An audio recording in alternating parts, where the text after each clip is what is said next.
Ito na naman. Ganito naman palagi. Bihes, ayos ng gamit, tapos pasok. Minsan nakakatamad din, pero wala namang choice. Kailangan lang talagang pumasok at tapusin tong araw na to. Sana lang maging maayos ang lahat ngayon.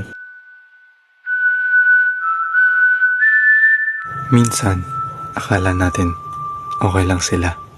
Kasi hindi naman sila nagsasalita, di ba? But the truth is, kung sino pa yung mga pinaka nahihirapan, sila pa yung tahimik. And as a person, my job is to look out for them.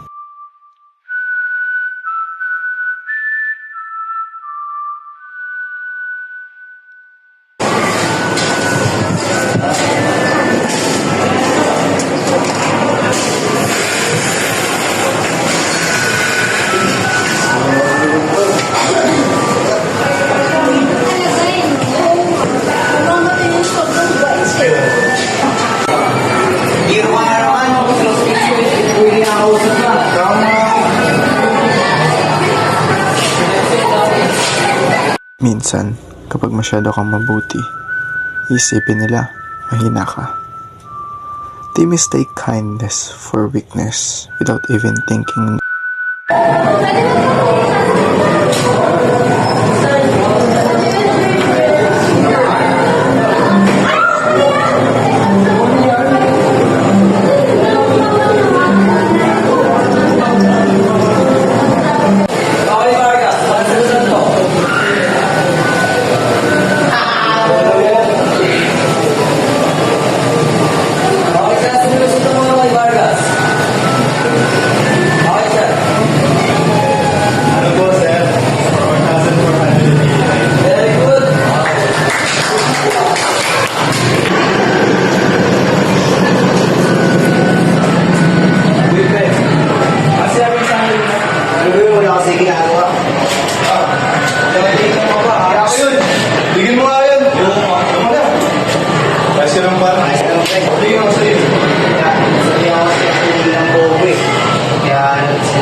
Tara, gumutin na natin yung sugat mo.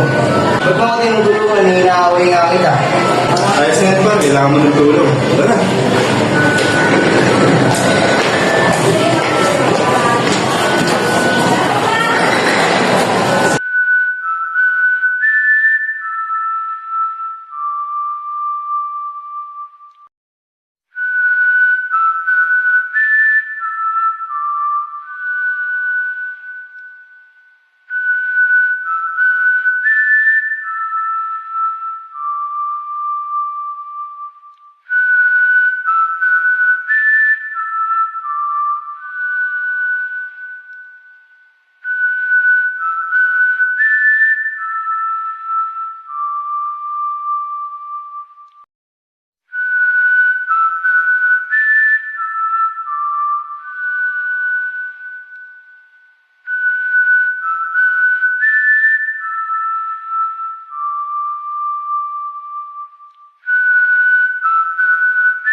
Minsan mapapaisip ka na lang kung worth it ba. People see kindness as a weakness, an easy target, something to be used and pushed around. Hindi nila alam yung bigat na dala ng pananatiling mabuti sa mundong masyadong mabilis manghusga. Akala natin, it's all about the glory and the big moments. Pero hindi natin nakikita yung mga taong gumagawa ng tama kahit walang nakakakita. Yung mga hindi kailangang mag-ingay para lang makatulong sa iba.